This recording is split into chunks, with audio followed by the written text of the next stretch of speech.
Mabuhay Pilipinas! Kung bago ka lang sa aking channel, please like and subscribe. Salamat agad. Ngayon ay patuloy pa rin pong nakakaapekto ang hanging amihan sa malaking bahagi ng Luzon at Visayas. Samantalang ang pagtatagpo ng malamig na hangin at mainit na hangin ang siyang nagiging shoreline na nakakaapekto sa ilang bahagi ng Luzon, particular na sa Bicol at ilang bahagi ng Visayas, particular na sa silangang bahagi nito, kaya asahan po ang maulan na panahon na may kalat-kalat na pag-ulan. Samantalang maulap na kalangitan na may kalat-kalat na pag-ulan, pagkidlat at pagkulog ang mararanasan sa Northern Samar. Kaya ingat po dahil posible po dyan ang pagbaha at pagguho ng lupa, lalo na kung tuloy-tuloy po ang pag-ulan.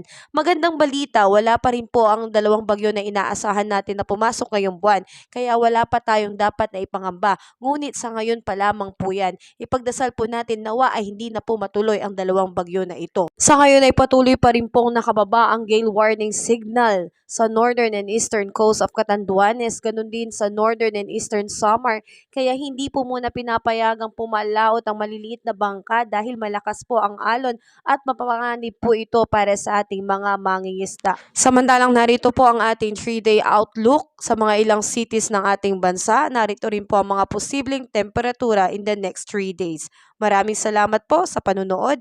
Ingat ang lahat.